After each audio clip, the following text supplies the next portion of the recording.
Johnson, and this is Focus on Liberia. Hit it! From Cape Mount to Cape Palmer, Mount Nimba to Atlantic Ocean, Obomi Hills to Pokondre, to educate, elevate, and promote. Yeah, focus on Liberia. For Liberia, Liberia. For Liberia, yeah. From Monday to Sunday. From Monday to Sunday. It's focus on Liberia.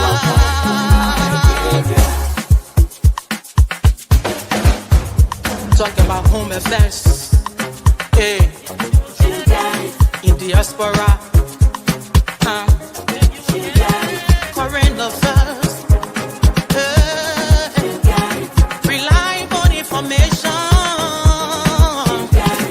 History. Talking about culture. Politics. Education. Entertainment. Business. Sports. Advertisement. Articulation. Focus on Liberia. Focus on Liberia. Focus on Liberia. From Monday to Sunday. Focus on. Hello, ladies and gentlemen, and welcome to this edition of Between the Headlines on Focus on Liberia. My name is Dennis Jai, and we are broadcasting from Atlanta, Georgia. In tonight's edition of Between the Headlines, we have opportunity to have Representative Musa Hassan Bility. He's the political leader of Citizen Movement for Change, also chairman of the Rule of Law Caucus, and he's representing Vasiki's district. That's how I like to call his district in Nimba County. Let me welcome Mr. Musa Hassan Bility. Welcome, sir. Thank you very much. Okay, we're going to cover a wide range of issues here, ranging from the CMC to the Rule of Law Caucus, Nimba senatorial elections, and Mr. Bility said, no limit. Ask me anything, and if anybody on FOL has issue with me, come and face me. Mr. Bility is here. Let me welcome Dr. George Y. William. He's a social and political commentator right here on Focus on Liberia. Welcome, sir. Thank you very much, and I'm happy to be here. Chairman Bility, Representative Bility. What are other titles? Political leader of CMC. Welcome. I'm happy to be here, sir. Thank you. Let me welcome FOL political analyst, Mr. J. Victor Nangwe. Mr. Nangwe, in the cause of the people, welcome, sir. The struggle continues, and it is good to be here. Thanks for the show. Welcome also Honorable Bility, and let me welcome our audience as well. Please share the link. It's going to be an interesting evening. Let me welcome all our viewers from across the globe. At Focus on Liberia, we educate, we elevate, and promote all things Liberia. If you don't already know, Focus on Liberia, our vision is to be the most educative and informative media institution that fosters knowledge and curiosity about Liberia. Our mission is to create a more enlightened and informed Liberian society that attracts the world. So we are happy to have Chairman Bility, or political leader Bility, or Representative Bility. Representative Bility, when our latest communication, you were meeting with the ECOWAS delegation. I understand the ECOWAS delegation in Monrovia meeting with the two speakers, as people call them now, minority bloc, majority bloc, and everything in between. Just give a little update on what the meeting is about and what has been accomplished, what the outcome supposed to look like at the end of this whole thing. Well, we have, meetings and meetings and meetings and meeting tonight, but it all boiled down to everybody, basically stating their point of argument, their positions. I think the ECOWAS delegation met the president today. They are meeting the two former presidents tomorrow. So hopefully uh, we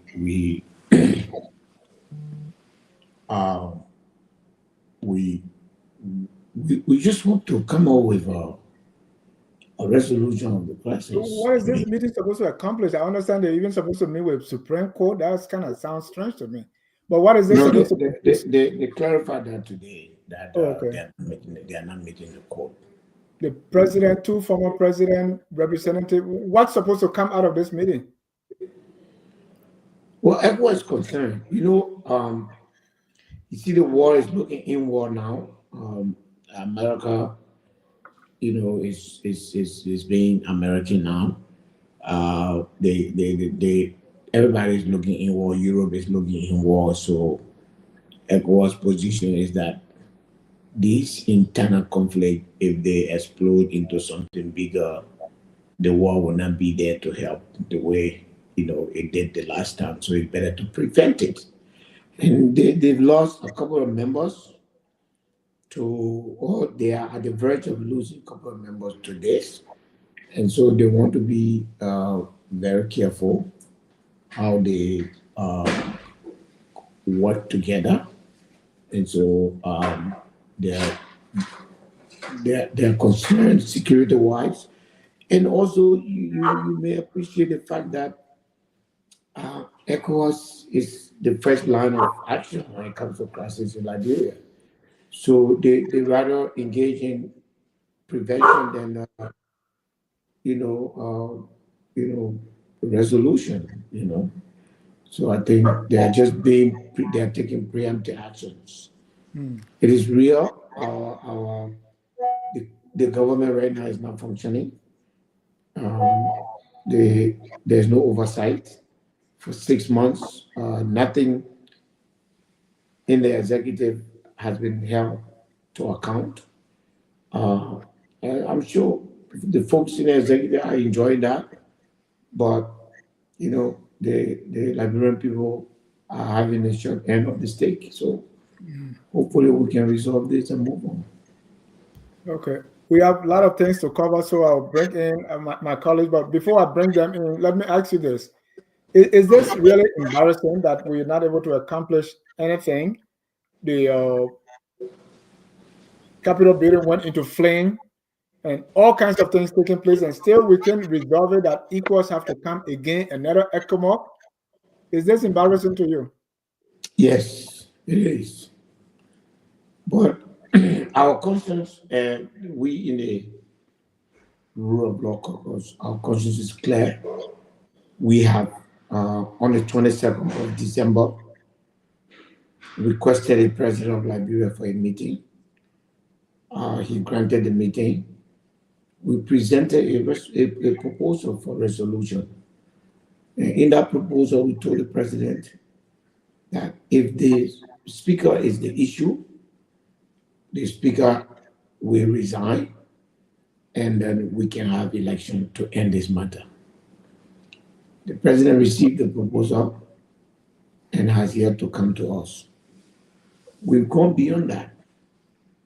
We also said, if you are afraid of election, we need balance in the House. You want to have the speakership, you can have it. Let's balance the leadership of the House so that there can be not just accountability in the House, but accountability in the country. All of those propositions have fallen on deaf ear. Thank you. So we our consciences are clear. We have availed ourselves for resolution of the crisis. Unfortunately, that has not yielded any result. Dr. Williams. Thank you, Dennis, and thanks to Victor my fellow panelists for being here. Thanks, Musa. It's great to see you. Congratulations on being voted into the House. I know we've spoken before, I believe, but not in length. Where I must kick off by first commending you for filling the leadership gap. I've monitored your activities at the House, especially since this saga, and I think you've done an extremely strategic job by helping the minority and strengthening the minority and maintaining a level of balance and sanity in the House. So I must applaud you for your efforts at the level of the House. I congratulate you on the establishment of a new party as well. I think where the country is at the moment, we're in dire need of leadership. And the void is way too huge. Musa, this is the first time in a very long time that our country is without a voice around which people can rally. And it's frightening. We're teetering on the brink of chaos. And, you know, as we look around, there's absolutely no one that we can run to and say, you speak so that the people will hear and people will move. We don't have that. What do you think is responsible for that? And how have we gotten here? I think we slowly walk ourselves into the position that we're in. If you look at the quality of leaders that we've elected in the past 18 months, 80 years, the standard keep dropping. The standard keep dropping. And I think it's fair to say that the 55th is breaking the record. The 55th legislature, especially the House of Representatives, we so far the first 14, 15 months, we've never shown up. I'm hearing some sound. I hope it's not on my side. Okay. Go ahead. We address that. Yeah. So, George, you asked a very important question. But to blame the leaders, I always say, you know, it's the wrong thing. The leaders are the reflection of the people. Eventually, you will choose your account to represent you.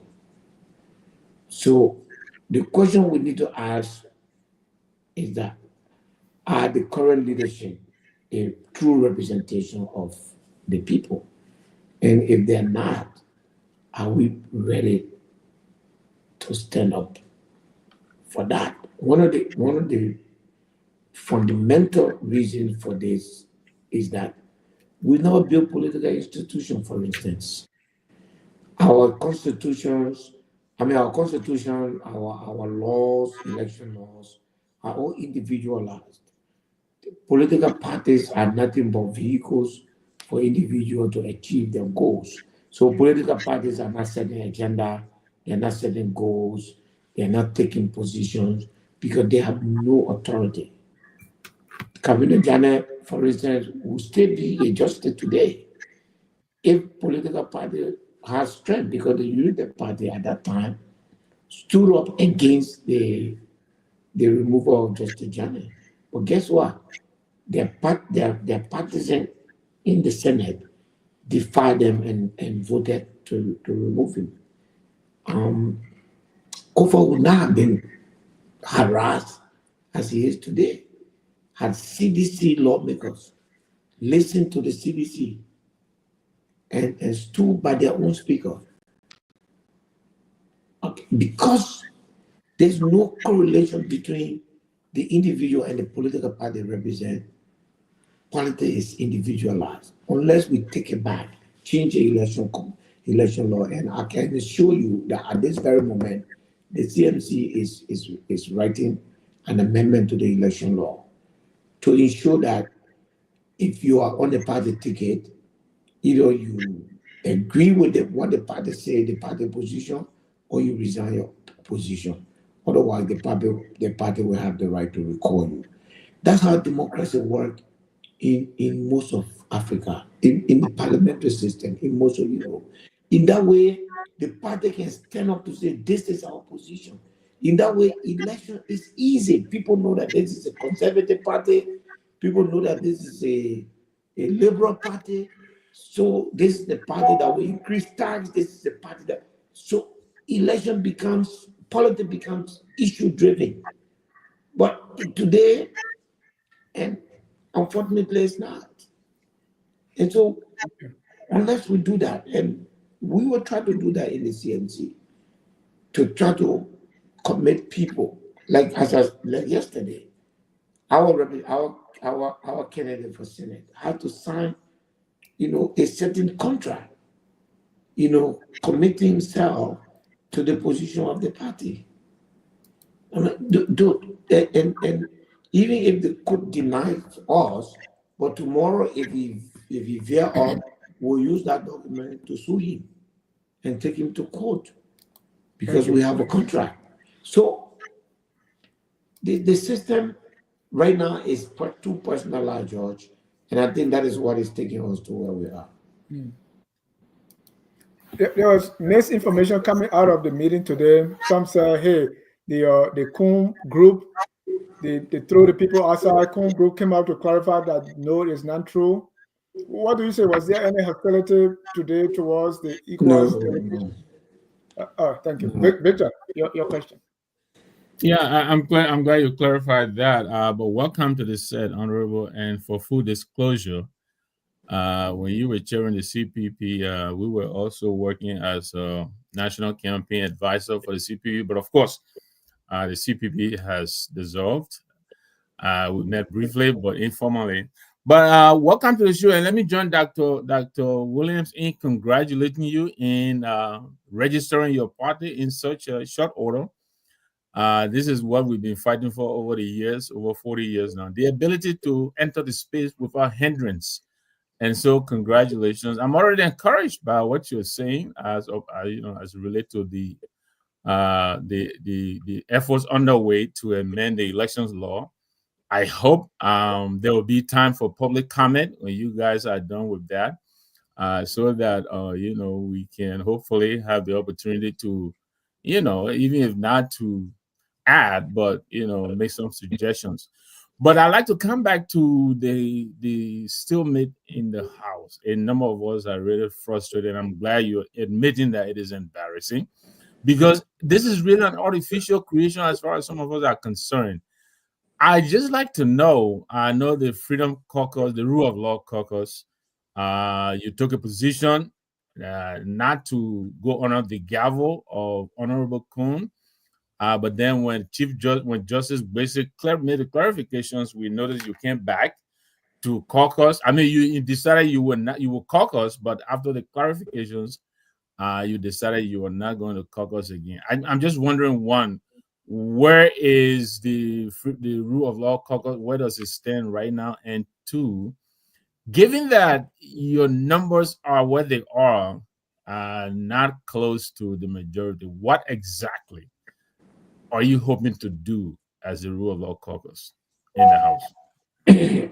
One thing we know, that they do not have the number to remove the speaker, because if they had a number, this case would be over. We are very clear about that.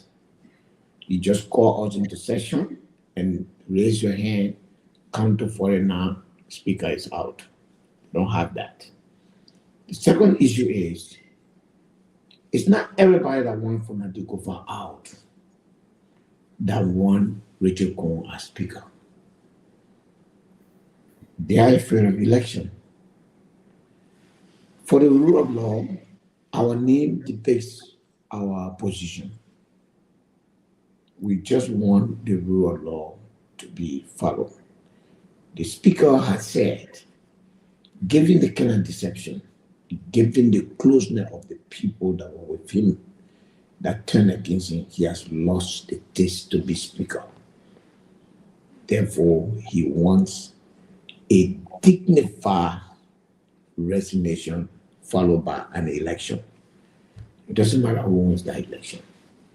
My question to all of us, is that not fair? How do you remove a speaker at 9:30 and elect a new speaker at 9:40? A position that is enshrined in the Constitution that requires the participation of all 73 members, that requires adequate notice, to the extent that the law says you should have election within 60 days, to the extent that the law says in case the speaker resigns, the deputy speaker will act. The definition of a day you and I learned in primary school is 24 hours. If 24 hours has not passed, you cannot count a day to be one day. They did not even qualify for a day. The law says 60 days. So when you count in day, Victor, can you count from 9 o'clock to 12 o'clock as a day? No. It becomes a full day when you pass 9 o'clock in the morning until 9 o'clock the next day. You have reached 24 hours. That's what they say. The primary school say 24 hours makes a day. 23 hours not day. They didn't follow that. So we just want, this is for precedent. This is for tomorrow. When a Ghana speaker came to meet us, he said, we told him it requires 49%. He told us in Ghana it requires 75%. Instead of 2/3, it's 3/4 in Ghana. So it's even the standard is even higher by which you can remove a speaker. That's why when you're voting for a speaker, you're also voting for the consequences of not being able to readily remove him. It's like the president putting on justice. The law says you can't remove that justice unless you pass through a certain procedure. It comes with it. So all we're trying to say at this point, let's just follow the law. Why will our colleague be afraid? You cannot be a legitimate speaker if you are afraid to test your authenticity for the, I'm seeing some break. So if you're afraid to test whether or not the majority is with you, we are here today because the majority left Speaker Kofa and said they don't want him. So he's unable to conduct business. And because he's unable to conduct business, unfortunately, those who are absent don't make enough number to remove him. That was stalemate. Now he says, I want to resign. Let us have election. Why would anybody want to be a speaker boasting that you have 45 people on your side and you cannot accept that? Let him resign, let's have election. I mean, it doesn't make sense. Honorability, what some are saying is, when did you guys become rule of law? Because this has been, what people are saying is this has been business as usual in a house. How people do things, money change hands and people are bribed to do things. And so that has been a modus operandi of the. I'm very proud to say that for the 15 months I've been a representative of the House of Representatives, I've given good account of myself. And I'm very proud of that. It is not everybody that has been business as usual. I've tirelessly called for the audit of the House. I've tirelessly called for accountability. I've tirelessly fought against lawlessness. I did not support Funati Kofa. I did not vote for Funati Kofa. I hope you remember that. Yeah. I was not on his side. You wanted to be speaker yourself? I wanted to be speaker, and I joined Richard Kuhn and agreed to campaign with him to be his deputy. I refuse to define myself by the standard that some of my colleagues have set. So that's why I said, if you want to remove cover, let's do it properly. Let's do it in a way that we can be respected. Not because Snow was removed in an orthodox manner, not because Alex Tarot was removed in an orthodox. No. In 2024, we cannot rule Liberia by the same disorderly conduct of 10, 15 years ago. Otherwise, I would never have wanted to come back, to come in that house. But on the question of accountability, before you move on, Dennis, and I know you called for an audit, and that was one of the things that Speaker Kofa raised, that he thought an audit was overdue and all of that. Now we saw the list from the LACC of cases outstanding, and there are allegations. Luther Collins and others were on tape that this process was accompanied by money changing hands. Are you going to push this case for this case to be lifted by the LACC? It has to be,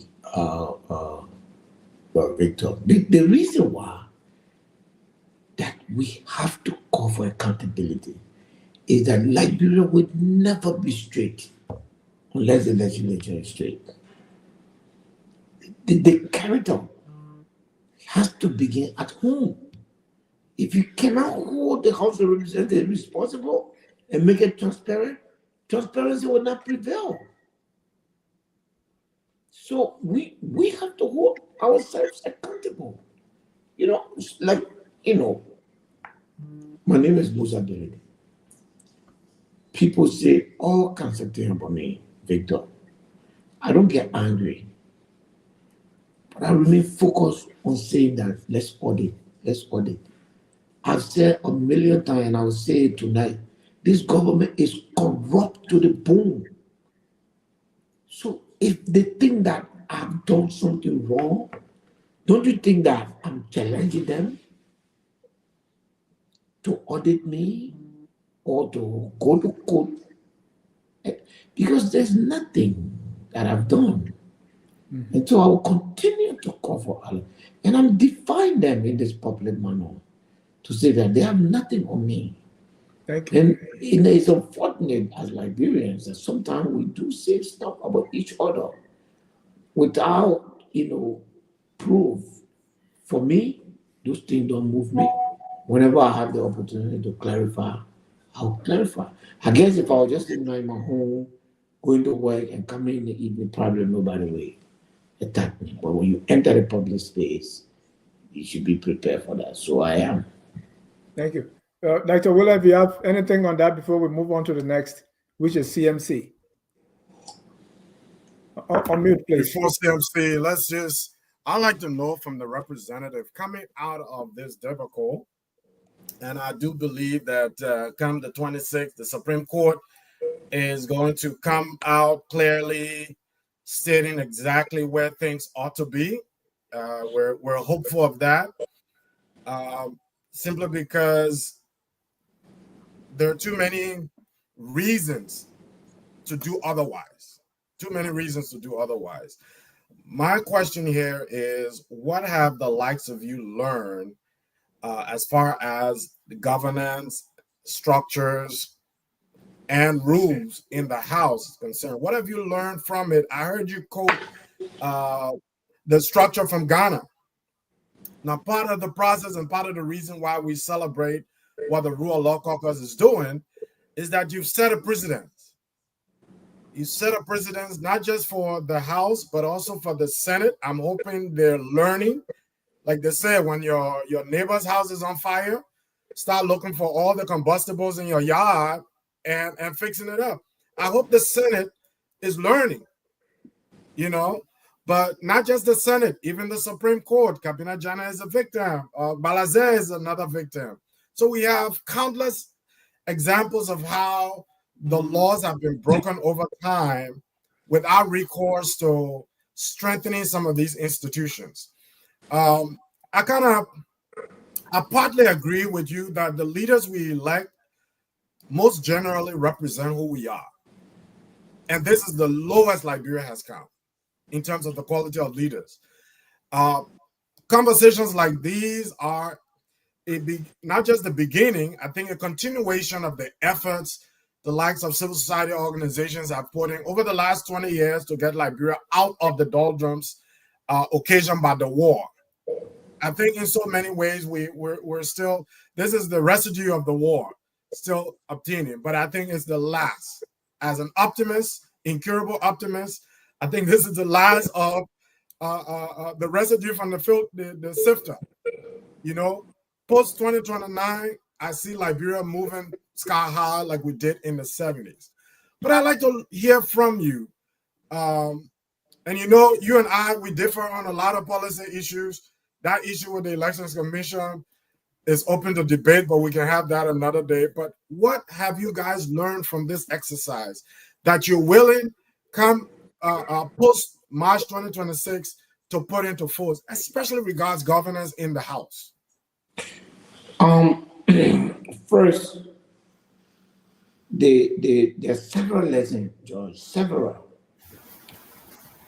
All I've said, and I'll say again tonight, leadership matters. I think that if the president had provided leadership, we probably wouldn't be here. Nowhere. We'll be this like problem. What? Like what? He, under Article 50, he is the head of the state. My brother, if any branch of the state runs into crisis, he cannot sit supinely and think that his government is okay. He cannot divide his government into three and think that running one is fine. No, it's not fine. That's not what he signed up for. He signed off that he wanted to run a Liberia that was based on rule of law. Is in his pillars. And therefore, accountability, transparency was an important element of his governing principles. And therefore, seeing that the branch of government that holds the other two accountable was in chaos, and therefore accountability was lacking in his government. If I were the president, I wouldn't allow that to last long. I would have told the majority, you got 44 votes. Go back to session until you reached 49. You got 5 more to go. But follow the law. But you can't have the Minister of Justice misinterpreting the Supreme Court rules. And then you know that the president knows, his whole government knows that the Supreme Court rule was very clear. And you take that and literally make your own. Today, I can tell you, George, no concession is investing heavily or doing business. There are a lot of concession review. They're not cooperating because they feel that if they do it now, they will have to do it again, because what is not done legally is not done at all. And that is affecting everything. So we've learned a lot. One of the things that I've learned in the 15 months, not just the crisis in the winning exit, is that we have to deliberately act to change Liberia. All of us. You guys on the set, those that are listening, all of us. So our first step is to form the CMC and to popularize the party instead of popularizing individuals, so that the party become popular, and then we take good people, whether or not they are popular, and put them on the ticket. And then based on the popularity of the party, good people will be elected so that they can properly represent the people. Because unless you have a good representation, you're not going to have. So the solution is long term. But in the short run, is to keep stability and keep a level of vigilance and some oversight. But at the same time, one of the things, it's too many lessons. How you even divide the leadership of the house, how you share. One of the things that I think one of the biggest mistakes Speaker Kofa made was, if you win, and it's the same mistake this government is making, if you win with a slim majority, you have to consolidate your authority. That is, you have to reach across. Take some very key position and give it. If I'm speaker today, I would never appoint the Ways and Means chair. I would never appoint the chair on executive. I would never appoint the chair on foreign affairs. Traditionally, these are people that have to work with the government. The Speaker of Ghana told us that. Opposition must always be in committee like public account, because then there's a balance. The second thing, if Musa Bility is chairman on national security, Musa Bility cannot be co-chair or chairman, particularly chairman on another committee. So, Mr. Bility, do you think there's a lot of money being in there? You think if people were getting paid less, if the speaker budget was maybe less than half of what it is, and senator representative were paying maybe 5,000, 3,000, you think we'll have all this noise in the legislature? We'll have more noise because, the House of Representatives, the members of the public are the closest to the population, closer than any branch of government to the people. That's why they have so much power. That's why the budget emanates from them, because they are they come the closest to the people. Dennis, this is not about how much the people making. Take it from me. This is about good and credible individuals. If you don't put good people in that place, you will not get anything out. Nothing will change if you pay the lawmakers $25,000. The same corruption will persist. Nothing will change if you bring that pay down to $2,000. Their need for money will not end. Because the people are not good. Rachel Kun, when you say they are not good, you're talking about Rachel Kun is not good, Funati is not good. What are you talking about? As member of the House, I will refrain from being personal. Okay. But that entire legislature, which I'm a part of, has failed the Liberian people. Unless it can properly account for itself, so far we have done nothing. At the individual level, I can come here and start listing the things that I've done, but it's not enough.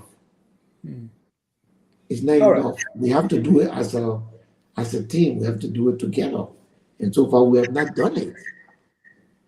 Yeah. Unfortunately, disagree. But let's go to the CMC, your party. I mean, I was surprised. I thought you were still part of the Liberty Party. Why did you start CMC, leaving the Liberty Party and the CPP? What do you hope to do differently here? Well, Dennis, I would assume that you have a network that is very active, so you cannot see. Don't make me to think that when you turn it to, you can go to sleep. Because the CPP successfully landed and expired as per the agreement. We found it was a special purpose vehicle, and it said that unless the members do otherwise, it would have expired after 90 days of the election. So April, after 90 days of I think the new government inauguration or something, and then on April 1, I think we ended, or April something, we ended CDP. So it was properly and successfully ended. I resigned the Liberty Party. I took the Liberty Party from the brink of Anishi. What do I have to say? It was dying. I love Councillor Bromsky. I admire him. He asked me to join him to help him to revive the party. And because of him, I went to Liberty Party. The Liberty Party was in a 2-room apartment building on the Old Market. That's where I joined the Liberty Party. When I say 2-room, just 2 rooms, I took Liberty Party to the main street in Congo Town. I revived Liberty Party. I invested millions of dollars in Liberty Party and put up one of the best campaigns ever in the Liberty Party. Councillor Bromsky gave me the opportunity to be CEO of the Liberty Party campaign. I think I did my best. I think we were cheated out of that election. But history will judge us for that. And then, unfortunately, he passed. When he passed, he left me as chairman of the advisory council. The party began to agitate internally, and the party saying the executive committee member and the political leader started fighting. They said Councillor Bromsky set the stage for us to revive the party, reform, and make it more democratic. And the political leader was, put their footing on that, and so they wanted to fight, they wanted to remove her. And she called me and said, Musa, you got to come help me. There's too much agitation in the party. When I came, I thought, well, myself, I want to be chairman of the party, but now with the power, the kind of authority that the political leader has, I could do that for Councillor Bromsky because I knew his vision, I knew what he wanted, so I could let him have those kind of authority. Because normally people ascribe those kind of authority, or they don't necessarily use it, but they use it to keep the party together. But I think we should reform, and we agree to reform. Normally and Dylan Go at that time were clear to me. We set goals. Musa, you got to fight for us to fight together to win our election as senators. And then we will make sure you will become chairman, and then we will decide what we'll do next. The rest of the story is history. Yeah, that's...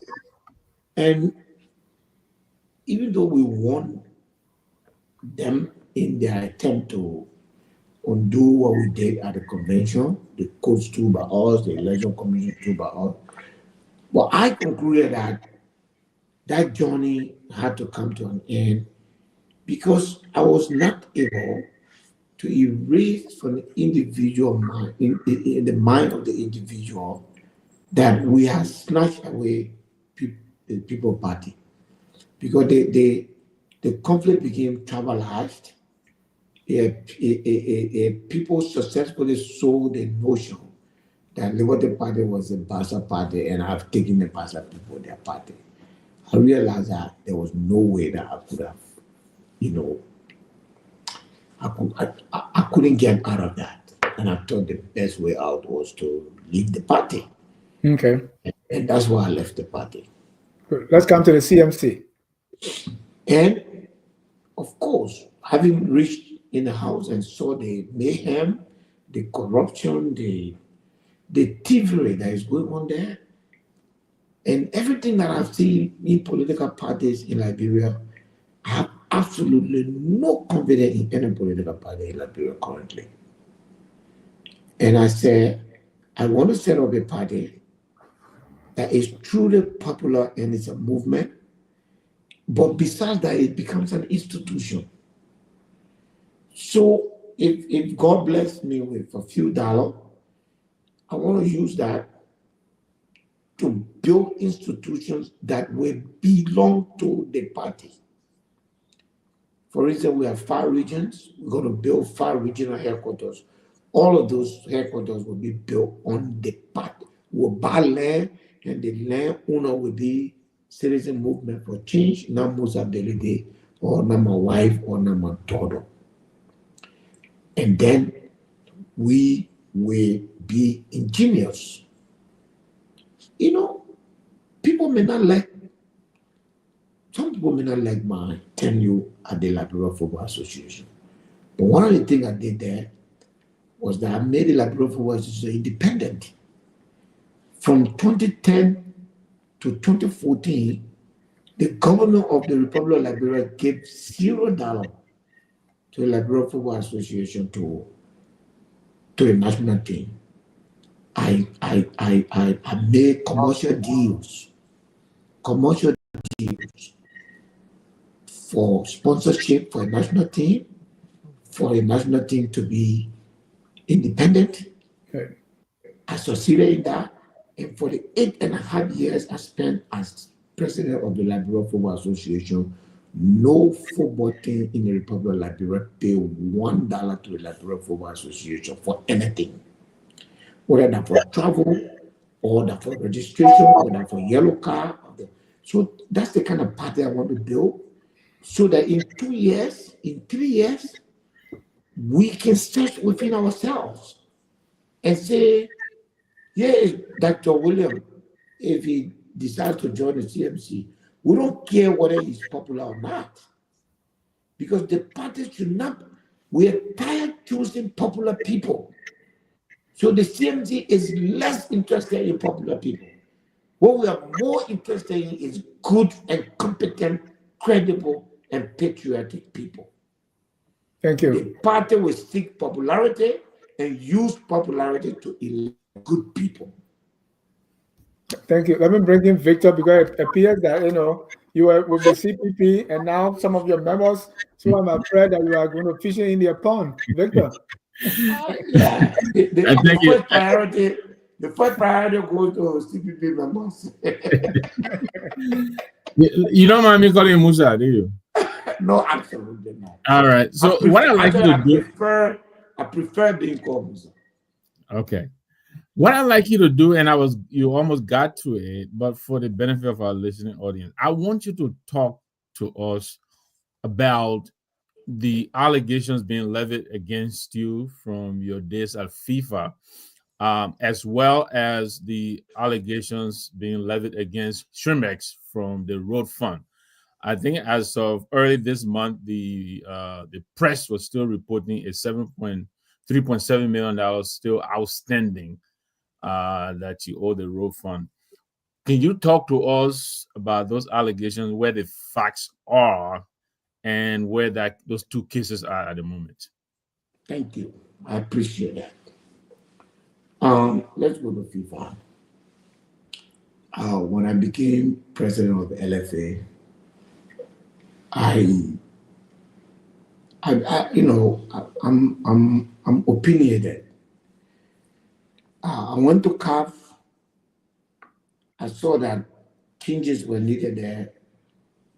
I started, fighting CAF. The first thing that happened was there was a guy that was running to be president from Ivory Coast. He was poised to win, and so they wanted to eliminate him. So I had certain information about the way CAF were running, and I published that information.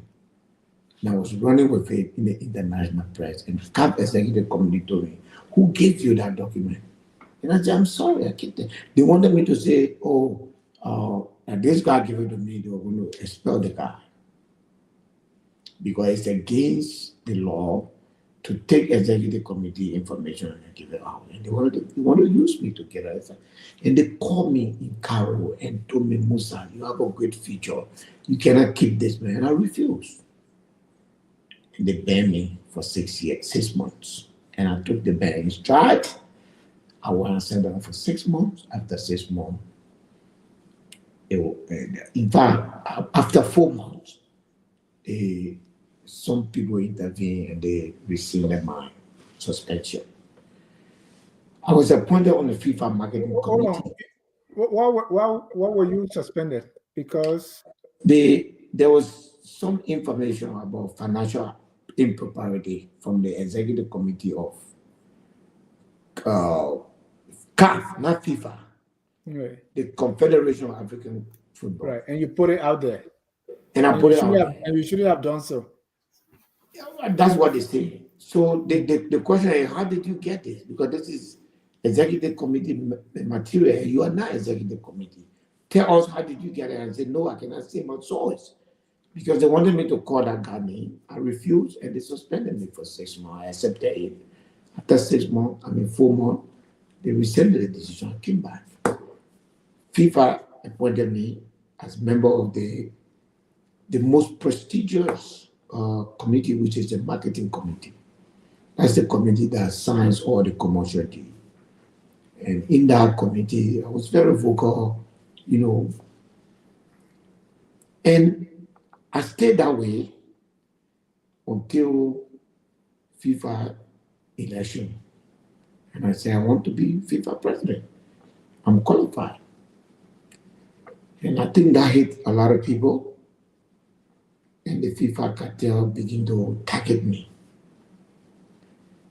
But at some point in time, Blatter problem increased more than himself. And then Blatter was removed. We supported Infantino because I was supporting the guy from Jordan, Prince Ali, and then he later supported Infantino, and then Infantino won the election. The same time Infantino won, I also won the executive committee membership. So I became the fourth most powerful person in CAF because I was the head of the CAN. This is a local edition of the African Cup of Nations. While serving in that position, corruption became a big problem. So I called for an audit of CAF, and I said, CAF must be audited. I push, and everything I'm saying here is on public record. Everybody's aware. So one day, FIFA went to Cairo and said, today, we are taking over FIFA. We FIFA, we are taking over CAF. You Africans have failed to manage your own business. So we're taking over you. I said, what? This is 2019. I said, no way. So the guy told me, said, Musa, you cannot fight that. I said, no, there's no way I can agree on this. But morning, FIFA have gone to all the different presidents, and they've all agreed. And when we went to the meeting, one after the other, each one of them said, yes, sir, we agree. And I got upset.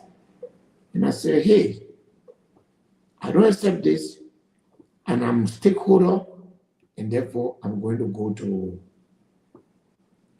Lausanne, which is the place where if you are aggrieved, you go to the football, how do you call it? They call it, it's not a regular court, but it's because football matters, you cannot take it to regular court. It does not have national or international jurisdiction. It's not treated like actual case. It's a quasi hearing. Yeah, you have to stay within that So I got in a plane from Cairo while we were in section. There was an African combination going on. I got in the plane and flew to Busan.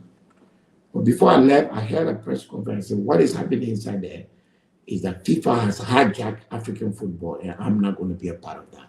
And I'm going to take FIFA to CAS. They left me in the plane and announced that they have expelled me. They never audited me. There was no allegation against me. And guess what? This is in 2019. But they accused me of committing crime in 2014. When they themselves were not even in office. That was black at time.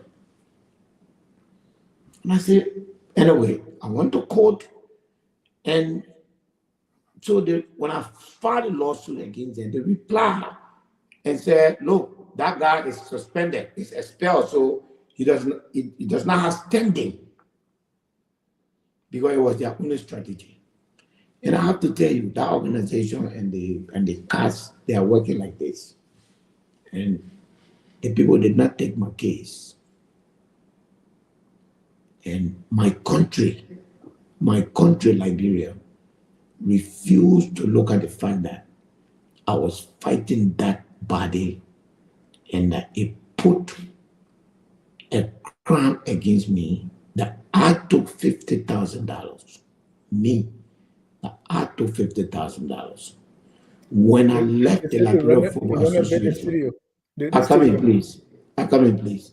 When I left the Liberia Football Association, there were 3 audits after I left. All 3 audits show, and it's on record, that the Liberia Football Association was owing me $245,000. They wrote me a letter because they asked me, what do you want to do? I said, I'll waive the money. I waive this money to youth football. And they wrote me to tell me, thank you very much for waiving this money.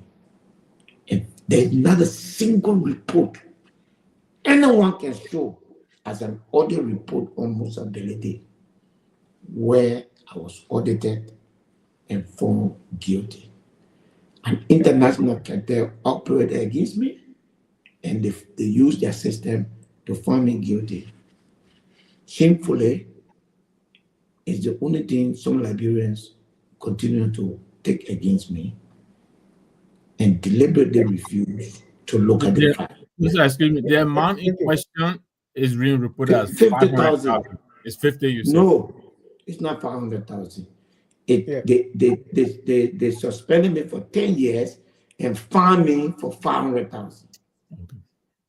And did you pay? No. Let me welcome Mr. Abu Bakar Dukle, who's joining us from Canada. And welcome, Mr. Dukle. All right, he muted himself. And also, Dr. William. Thank you, Dennis. It's a pleasure to be here. Thank you. Dr. William, I want to hear from you too, because you work with LFA and all those things about Musa taking money from LFA, banned by FIFA and all those things. What do you know about that? Well, I'll wait till he gets back. Okay, so let me say, in all fairness, the FIFA, the CAF, as former Secretary General of Liberia Football Association, I was privileged to sit on some of those committees. The Judicial Committee of CAF, I was a FIFA match commissioner, so I understood how the system works. Musa just about describes the fraternal nature of those two organizations. There is a paternalistic relationship between FIFA and CAF. Whatever FIFA wants, they pass it down to CAF. CAF implements. Whatever CAF wants, they talk to FIFA. FIFA implements. I think Musa came in as a maverick, and you know, Musa was coached by his friend Evan Snow. And when Musa got on board, like the little boy in the village, he wouldn't listen. He went running around trying to rub shoulders with the people who have been there and know what the forest looked like. Musa wanted to be there making decisions. Look, the great Maradona got cut off or cut down by that very organization. And so what made Musa feel by going there and trying to break barriers, he would have succeeded. We all went there. We all made trips. I was on the committee. I traveled with the president. Look, Musa would tell you in 2008, I sat on the suspension and eventual expulsion of the president of Togo football, who was a very good friend of mine. The chairman of the committee from South Africa, Raymond Hack, when we met in Cairo, the first thing he said, listen, whether you guys are from West Africa or not, this is what is happening. And why was the president of Togolese football suspended? Because he authored a statement that Togo, he would have paid whatever it took for Togo to go through the under-17 competition. And that was against the rules. Somebody saw him as a threat and decided his statement would be used against him. And so I think Musa was a victim of his own ambition at CAF or at FIFA. Coming home to the FA, I left in 2010. Musa, as a matter of fact, Musa and I sat the same elections. You know, I was there for several purposes. One was to protect my boss lady, who Musa was attacking from day one. So I was there to protect Azeda, you know. So we sat in the same elections. Things happen at the FA, in all fairness. Things happen. I don't care to go through the details of it. But here's how I would transition Musa. From the LFA to robbers, to the airport authority and what have you, just about everywhere you've gone, there have been talk about money and financial impropriety and what have you. Now, you know, for the character you fought so hard to promote, you know, this is the ugly side that kind of brings your personality into question. Every time Musa is here, they say, oh, money loves. The airport authority, road fund, LFA, those kind of things, you know. We don't care too much about the details. It's more about the aesthetics. The aesthetics. You're now at the House of Representatives, and you know you're critically in a leadership role. You know what's going to happen tomorrow if we hear again Musa is connected to? What do we then do about CMC and Musa Bility in politics? And so, for me, that is where I like to take this conversation. How are you any different now from the Musa people we've known in the public sphere, who's been so attached to, connected to money disappearance, non-tax compliance, and that sort of thing? What can we say about this new Musa as against the one the public knows? First, there's only one Musa, and I want to portray myself as that. And I also want to say to anybody that I am not the stereotype that I've been portrayed to be. And if I have any motivation to come into politics, that is number one, to try to present myself to the Liberian people as to who I am. I am here, George, to say at LFA, I did nothing wrong in spite of the noise. There were audits that were done, the reports are there, the outcomes are there, and I'm speaking in a public space, and I've never, ever been found guilty of, no audit had found me guilty. Only the cartel decided to do what they did on international media, and they have much more powerful than me. At LAA, with the woman that is currently in jail in America, the story is there. The government at the time held me liable simply because, as chairman of the board, I reported a crime and they felt that I was liable. They didn't find anything on me. They spent 2 years waiting for them to find anything on me. The court dismissed the case. I have nothing to do about what people do to me and to my character. I have everything to do about what I do in response to what people do to me. So on every allegation, I put up defense, and none of them have found me in this republic guilty of anything. And I'm moving on.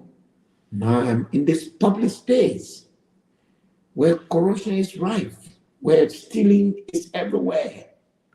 And I'm hoping that what I do here will show an account of who I am. Will show, they say the man can be anything in this world, but give him power, he will show his true self.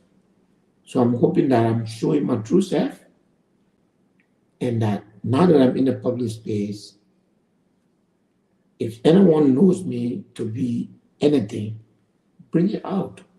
I would not, and I say that very publicly, accept individual just coming and throwing allegation at my reputation unless you have a proof for it. I think as responsible Liberians, that's how we should treat one another. And George, I know what you said is very harsh of me, but I agree with you. I don't disagree with your characterization of, my whole transition. That's the fact. I'm just happy that I've given myself the opportunity to be criticized, to be exposed if there's anything wrong, and also to be, praised if there's need be. Yeah, and I think George praised you very well. But Musa, before I bring in Bwakai, I follow you a lot. There was an issue. I think you said at the FA, the only thing you regretted was that you signed a check that you didn't look at the detail. LAA. Oh, the LAA. Yeah. Yeah. I was traveling. Edwin Snow, I was president of LFA. Edwin Snow and I think we were traveling. The Lone Star was traveling. Edwin Snow, Rob Sally, and myself, I think we were traveling somewhere behind the national team.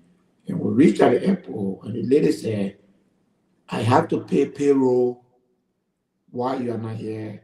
I have 3 checks for you to sign, Mr. Chairman. Please sign them. And then I signed those checks.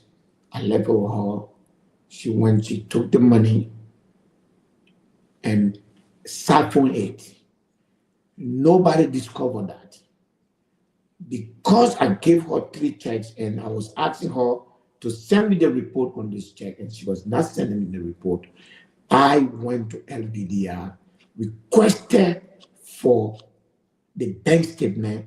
I saw the money had left the account without anything. I went to the Ministry of Justice and reported this case. Out of bias, out of envy, the Ministry of Justice, the Solicitor General, decided that she would charge that woman and charge me, even though she had no proof. I reported that case. Nobody investigated Ellen Cochran. I reported Ellen Cochran to the Ministry of Justice. My only living witness today was the Minister of Finance there, Amar Kone, because he's the one that I gave the information to, and he said, go and let the Minister of Justice know.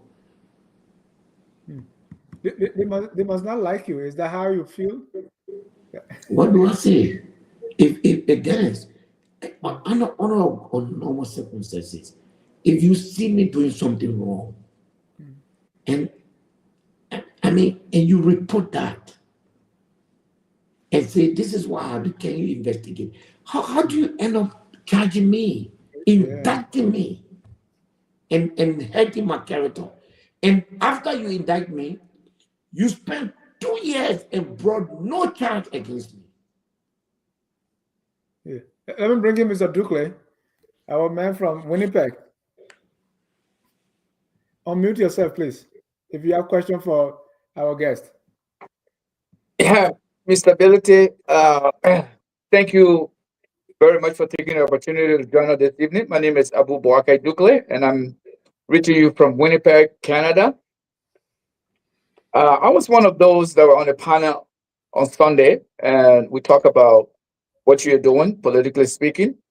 And what my comments were, my comments were that you are doing what any typical politician would do.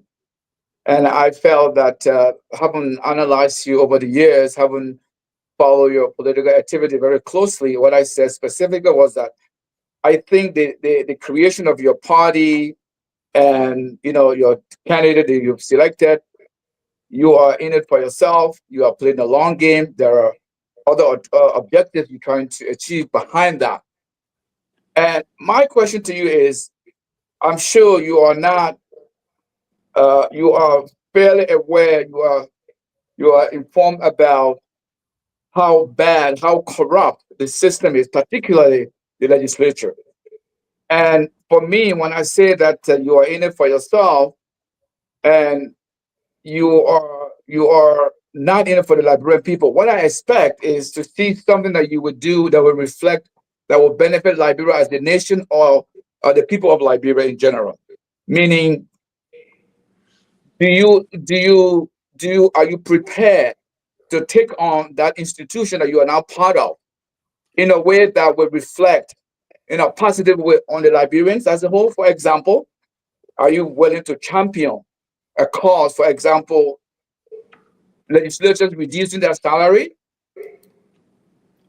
He said it wouldn't make difference, but go ahead. But it's a good question.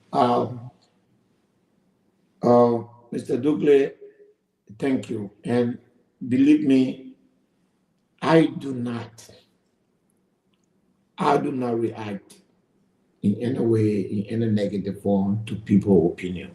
Sometimes I do feel that if you do a little bit of study about me, then you probably will think differently about me.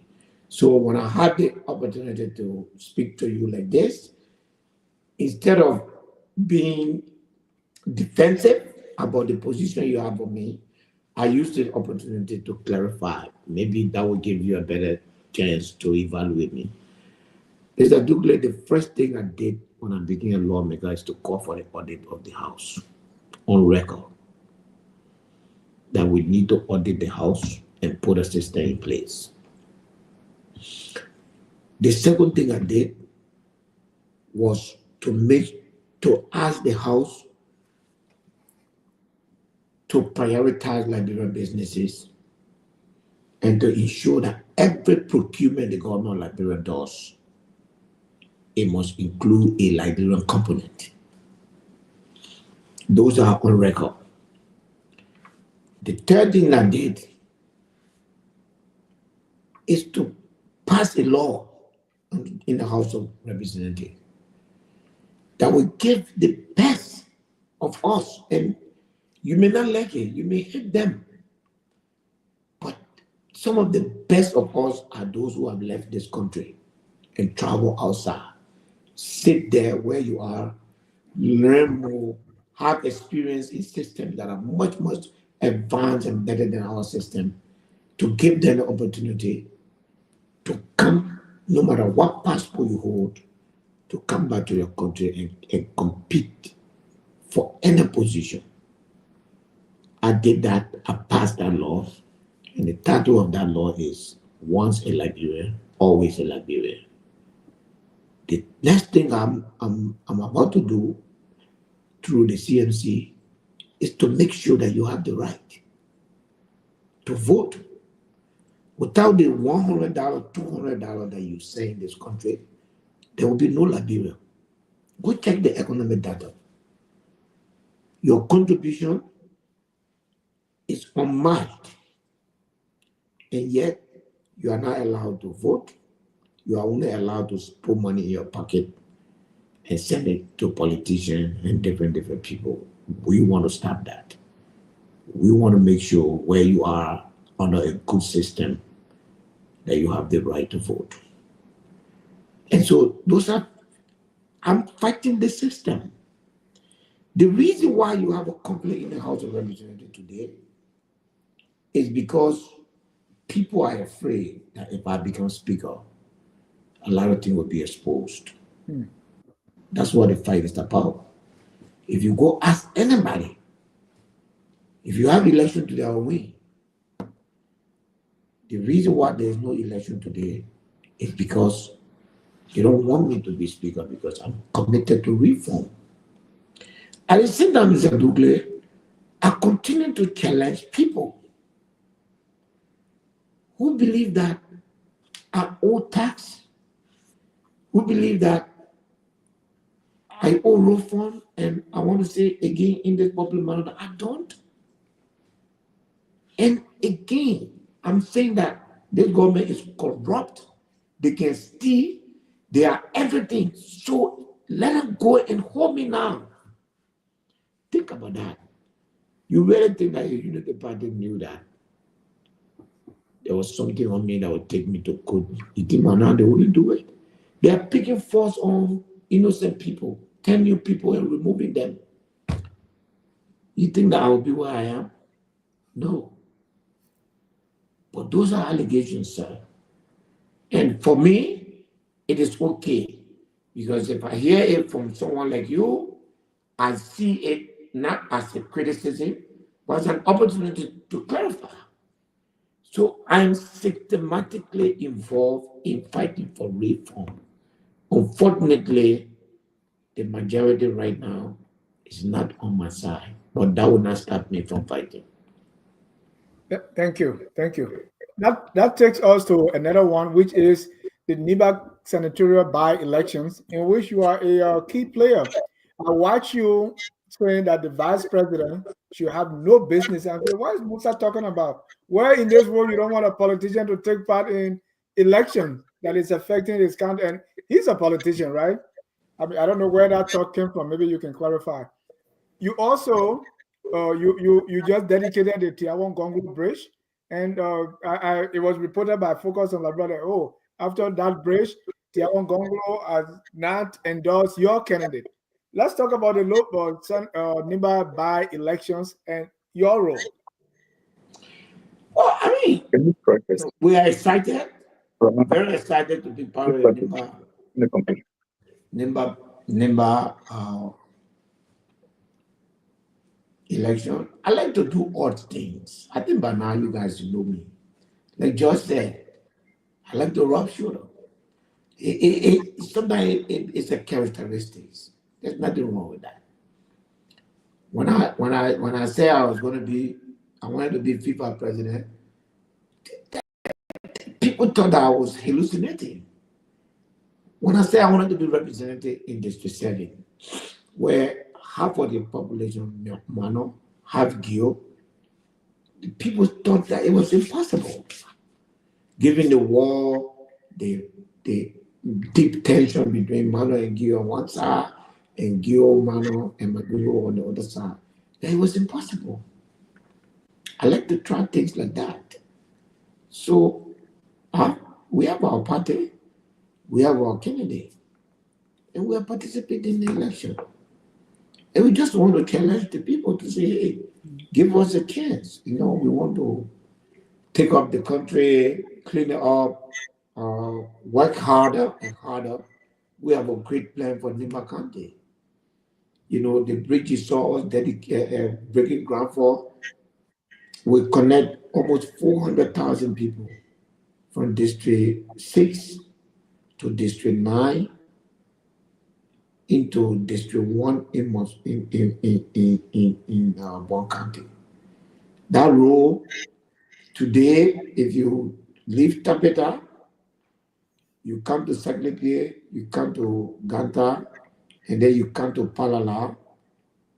It's almost 100 and maybe 25 miles. The road we're going to fix from Capital to that bridge, it will be less than 40 miles. That tells you what you're going to cut off, making trade, agriculture accessible to people. And so we're very happy to do that. We got more coming up. And I don't fault me. I mean, people can decide what to do with their contacts, what to do with their wealth.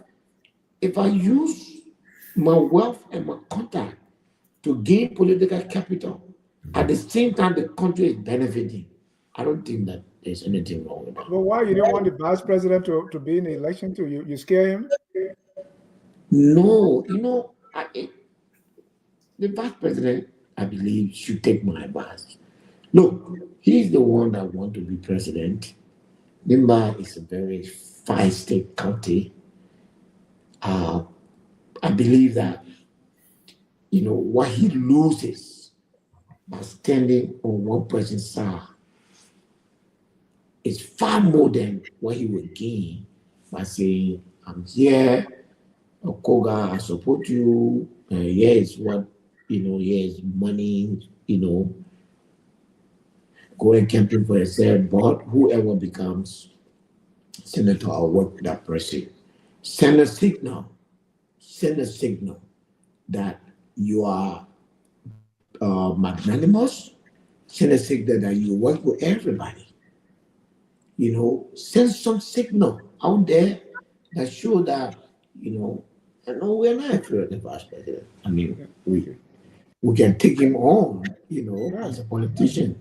Right. But it was a friendly advice to him. But I think he has decided otherwise, and so give on. Victor. Thank you, Musa. Thank you very much. I think you bring a lot of clarity. Let's talk a little bit more about what is happening in Nimba politics, and of course the impending by-elections. So, and some of what you said, we said that here, I think yesterday, that yes, this is about building political capital. You are fielding a candidate in Mark, I believe, Blevin. Blevin, you're right. There are a lot of us who see a long game at foot here. I know as the political leader, it will be far for you to admit that your candidate will not win, but it is the analytics we're looking at. They seem to be stuck against him, and I would dare say, I think the game here is to make an impact so that when Koga, who we think may likely win because of the tribal balance, the unspoken code in Nimba, Gio and Mano, one person in the Senate and one person in the one tribe, both tribes represented in the Senate, and then the other three smaller tribes, get administrative positions. We think Koga might take it based on that arrangement. But that will position Mark for a replacement for the seat that Koga will be vacating. And by taking part in this by-election, that would have elevated Mark to much prominence, and which may then put him in striking distance. Tell me if I'm wrong. Yeah, I would say you are wrong. Yeah, I'd say that too. Mark is not from Koga district, so he can't run in that district. Mark is from District 6. Okay. Yes, so he can run there. Okay. Again, in my mind, I think I've given a good account of myself in Nimba County. And I also think that it's worthwhile to test that. Sometimes these are opportunities to, maybe you have a bubble thinking that you are popular or the people love you. It can help you to reevaluate yourself, to reevaluate who you are. So I cast my lot with Mark I put my name behind him. I take him places. I tell people, vote. It could be a referendum on me as well. It could be something that even the result from a district could send a signal to me, Musa, you need to reevaluate because your people didn't listen to you, huh? They voted for someone else. So maybe you need to retune.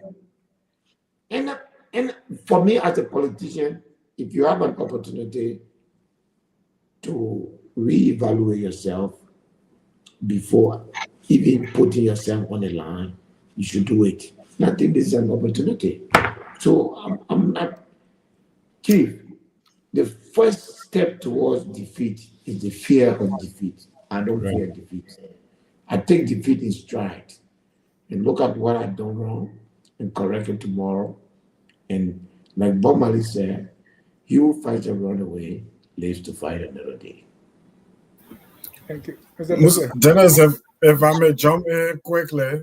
So, I will bring in Dukle before you, if you okay, don't mind. no problem. Yeah, Mr. Dukle.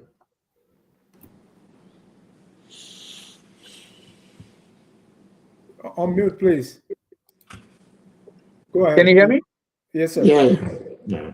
One of my analysis haven't look at your political activity closely was you seem to look at the speakership as one of your objectives in this. Would you be willing to either deny that or what's your comment on that? No, I wouldn't deny that. But as a Liberian, as the political leader of the CMC, objectively and reasonably, I would have to be the standard bearer of the CMC. And if that puts me on the ticket, if the CMC convention select me as a standard bearer, I'll be more than happy to run for the president. If the convention, which for me personally will be subject to a national pool, that will show to me that the party has a fighting chance. You see, because the politics that we're going to play in the CMC is not going to be based on emotion. It's going to be based on fact. So we're going to work for the country. We're going to do everything we can to ingrain ourselves into the country, into the people's mind, to allow the people to see us from a different perspective. Because historically, political parties are only good at asking the people only during election time. I'm telling you right now, Mr. Douglas, some politicians that don't think I'm crazy, that I'm coming in the political scene, behaving like I'm campaigning almost 4.5 years to election. They think I'm crazy. But I think that they are crazy because I tried it in my county in an impossible fee. It worked. So I'm going to try it nationwide.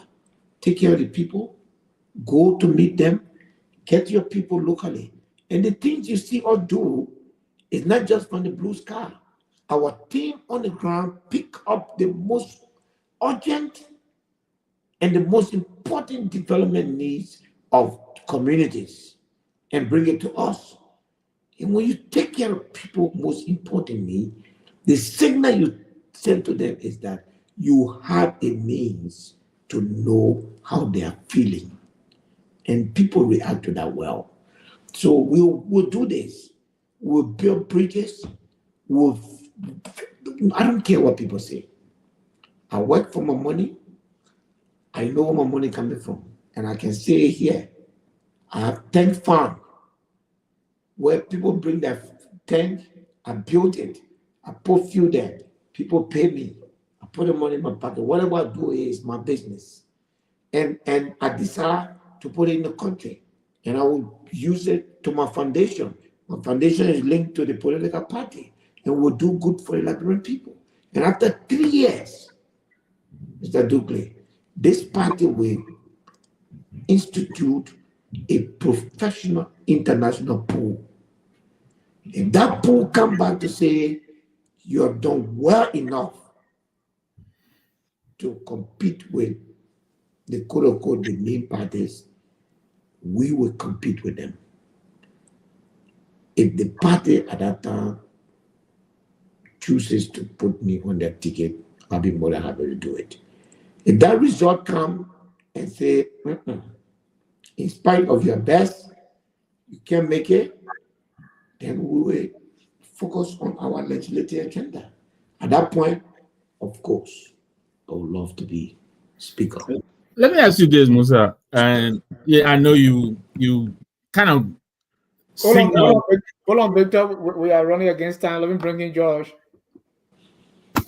Yeah. Musa, talk about evaluation. Have you done any stock taking since the elections regarding your influence on the Cummings elections and his performance? You just talked about testing the waters to see, to evaluate where you are with the people. There are many who believe that Cummings' underperformance was directly a correlation of your presence, the mastermind behind his campaign. And so I'm happy to hear you say, and to see what you're doing. But have you done any stock taking since the elections regarding the Cummings and your contribution to the Cummings team? Is there any possibility of him joining CMC? First of all, I was not the manager of Cummings Campaign. I just wanted to make that sure. I was a chairman of the CPP. I played a major role in the decisions the campaign made. I was not a manager. That statement, if someone makes it, is flawed.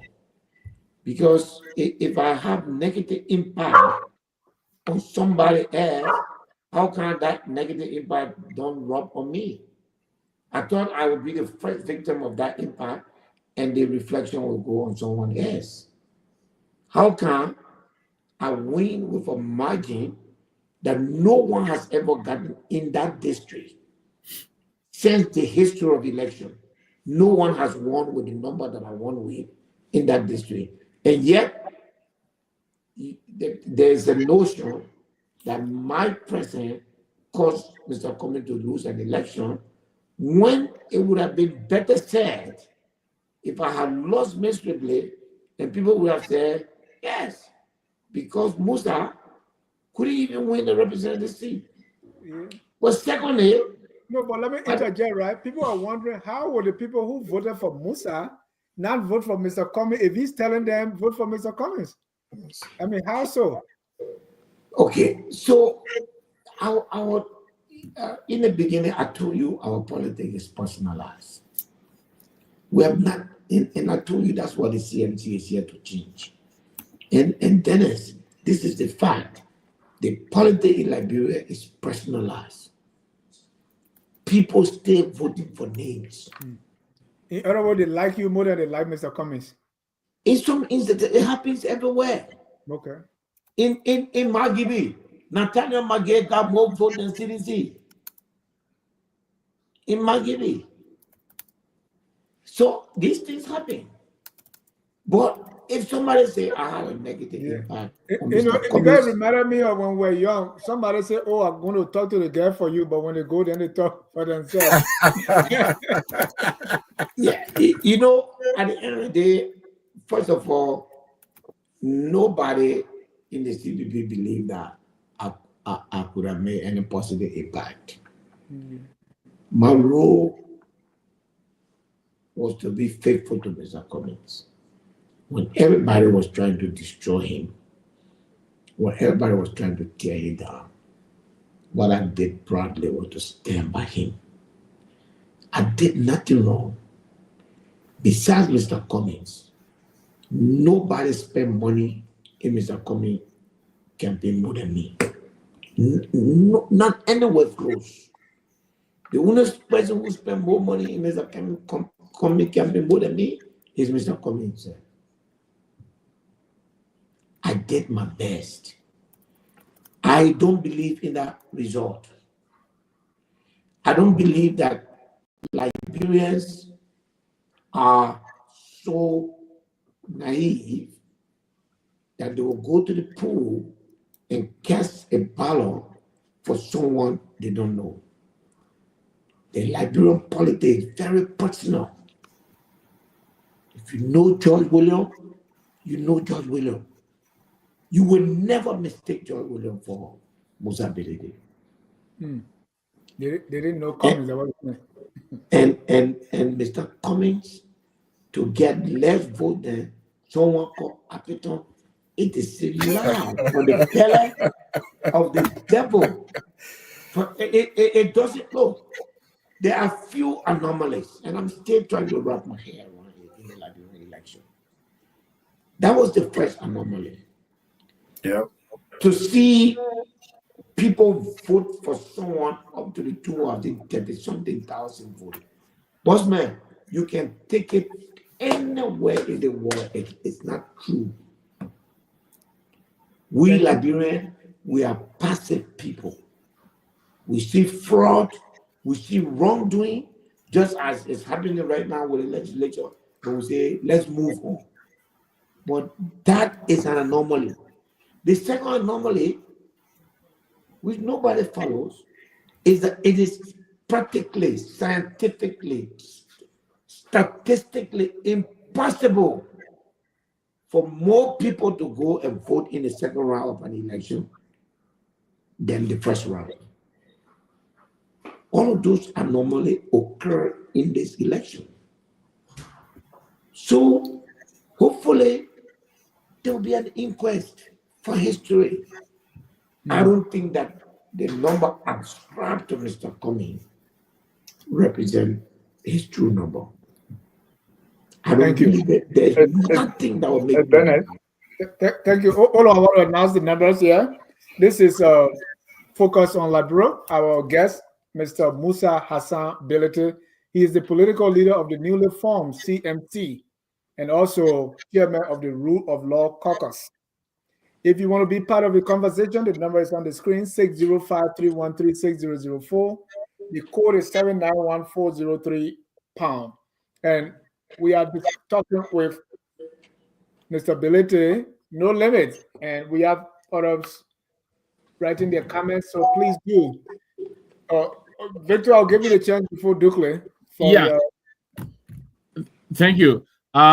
Before I go on, my friend Dr. Richardson Pay here is affirming, the senatorial seat, upper, 2 seats being divided between upper and lower Nimba. So, but anyway, Musa, let me ask you this, because really, I think this is where most of us are paying attention.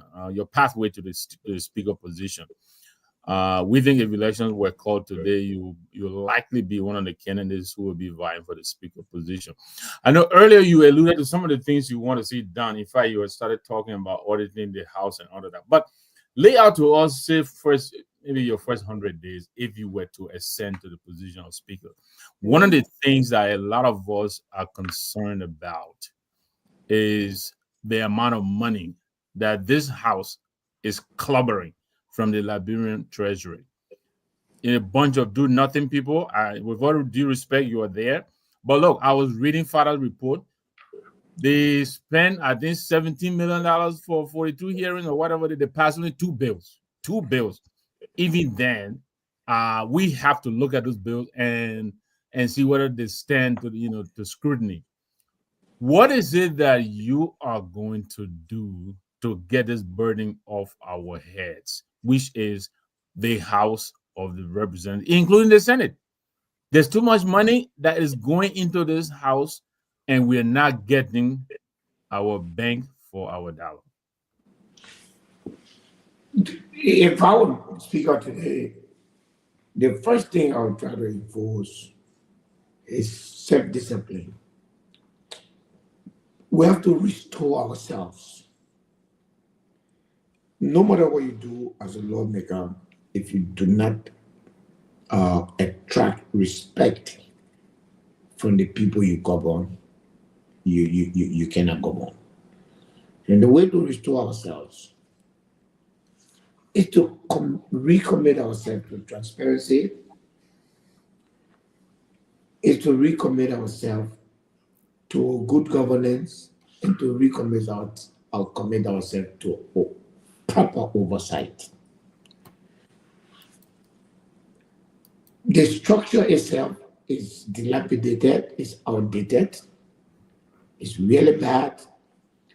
But I don't think the people care so much about that right now because that is the comfort of the legislature, so that cannot be a priority. Priority would be we have so many concessions. What are they doing to our people? The legislature should be able to constantly and continuously visit these concessions, either unannounced, announced, to see the condition of Liberians, to see how, if the legislature were to do its work, they call for the money they are spending, other things with pay. The money that you're hearing, they are all stolen money. Those money were never used for hearing. That's thievery. That corruption money, they stole those money. I'm a representative that lie. I had several hearings as chairman of the national security. Not a dime was given to me. It is a lie. It is a lie for the belly of the devil. They are stealing those money. I would love to spend money on oversight, but I will make sure that the oversight takes place. As I speak to you, no oversight is taking place. No committee work is taking place. How dare you say spend $18 million or $17 million on committee hearing? On what? What is the document? What a common website where you can train cameras in committee room like C-SPAN does, so that the Liberian people can see what kind of hearing. What will it cost to create a platform where when Liberian log, they can say, oh, committee on commerce, committee to the hearing, all these hearing rooms, everybody's saying, what's wrong with that? I'm going to change that. And then also, I will immediately make sure that another time will be spent without proper accountability. And then we will set the stage for the review of the past. Thank you. We had callers lined up but added for some reason they drop off. But in Nambo's question, Sam Waller wants to add not just the money, but vehicles, housing allowance, gas slip. I mean, in Liberia, you in your own house, they give you housing allowance. The vehicle allowance under me as a speaker will not be allowed. Thank you. Let me bring you another caller here. That is wrong.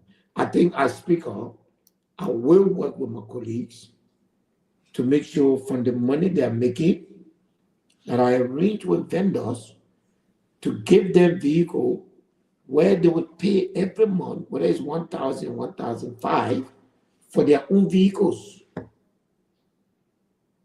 It's wrong. So you want about 200,000 vehicles.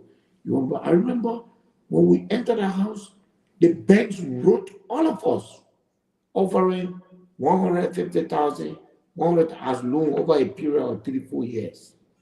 You understand what I'm saying? My job would be to go sit down with a bank and say, look, how much can you take from the lawmaker and give him $50,000 to buy a vehicle and for how long? And I would persuade all of them to buy that. Everybody can be like me. Yeah. And I don't want to compare everybody, because for me, I took my 45,000 I order ambulance. Now I took my salary, I bought vehicle for the 2 hospital. Everybody can be like me. Everybody can do that. But the money you're making is sufficient to buy your car. Yeah. Sometimes leadership. Most of these folks don't know how to do this. The noise that is behind this money, if you told them that there were ways in which they can make that money and proudly sit in a car to say, I bought my own car, believe me, they would love to do it. But you got to be the leader to show them the way to do that. Thank you. But I I will want to not bring in a sign, few I will not comments sign here. for money for a lawmaker. Thank you. I want to bring in a few comments here before we close. Dave Jassy, are you suggesting that the presidential elections were rigged? If so, are you willing to propose an investigation? Yes, the answer is yes. Will I you? use the word inquest. Right. So I think we all know what inquest means. Clarence Pearson said, given Representative Bility's experience at Liberty Party infighting as a result of political parties' power being centered on an individual who is the founder or chief financier of the party, something he sought to change, how will CMC be different?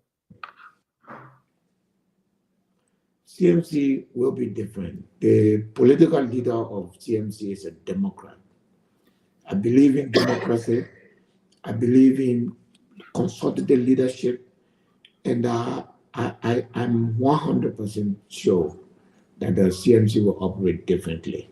And so I appreciate his concern, but, watch us. Give us a chance. We are only 3 weeks old or 2 weeks old. Give us a chance. We will run the party differently. We'll relate to people differently. Our number in the diaspora is skyrocketing. Hopefully tonight, some people will join us here. At the end of the day, we continue to distinguish ourselves. I'm not afraid to fight for the diaspora because they are Liberia. The CMC, the first thing we'll do is to put a law on the floor through our legislative member to allow you to vote by law. So yes, we do everything different, everything. I got a call on the line, but I'm wondering if you say your membership in the diaspora is skyrocketing, is it coming from ANC Global? No, don't answer that. Let me bring you the caller. We are not creating people. We are getting people from other parties. So whoever that feels that CMC represents something that you believe in, the door is open. Thank you. Let me bring you our caller. Caller, your name and where you calling from? So my name is Jesse. I'm calling from the state of North Carolina, Durham to be precise. Good evening, Chairman Bility. How are you? Good evening to you. Yeah, I'm good. So my question is, by the way, thanks for the hard work you guys are doing. The minority black. So in the case where the Supreme Court rules in, let's say, in the minority black favor, and that result is unaccepted, or if the result is not being welcomed by the majority black, and so then what happens? What's the next plan of action by the legit speaker, which is Speaker Kofa, and all of his supporters like yourself? Then what happens next? What's the next plan of action? And also, I would personally like to talk to you. I don't know if I can get your WhatsApp number, but yes, I'll be on the other side to get your response. Dennis, please give my number to the fellow, please. The man looking for members, you think what he was saying. But go ahead. At the end of the day, we have a position, my brother. If the Supreme Court rule against us tomorrow, end of story for us. We accept any ruling from the Supreme Court. The Supreme Court has already ruled. The case before the Supreme Court is to just say the ruling you made last night, people are yeah, what is it? That's it. You understand? But why you think it's taking this long? We're expecting it, what, March 14 or something? What happened? I think the Supreme Court is being unfair. But hopefully they have seen the necessity to hear the case. Wednesday, let me clarify, it's not a decision day. Wednesday is a hearing day. They were here Wednesday, and we expect them to rule within a week. Is the Supreme Court supposed to rule? Is that the expectation? They were only Yeah, giving a bill of. They were only yeah, giving clarification. yes, that's the ruling. Once you But what clarify they have that's the said ruling. repeatedly is, we can do this. Just go. What you guys are proceeding wrongly, but just go and do it among yourself, right? So Settle your own issue. So the minister just that means that the government can work with the majority and recognize Richard Cole. We said no, that's not what the people said. The people said that what they are doing there is wrong, and where we sit, we don't have the numbers, so whatever we do there is wrong. That's how we understood the code. So the code will have to give a more clearer definition. No code, including the Supreme Court, you say that they cannot take part in politics. It was created to give definition in case there is doubt about the meaning of our Constitution. Thank you. So Let me bring in the last caller here for tonight. Let me put the chairman in the center. Call out your name and where you calling from. Oh, sorry. You have to unmute you. Caller, go ahead. Your name and where you calling from. My name is Edmund Wilson. I'm calling from Edmonton, Alberta, Canada. Thank you for calling. Go ahead, sir. Thank you for accepting my call. I just want to greet you, Honorable Bility. Thank you. How are you doing? I have a few questions for you, and we have the biggest population in all of Canada, Alberta, Edmonton to be precise. Mm.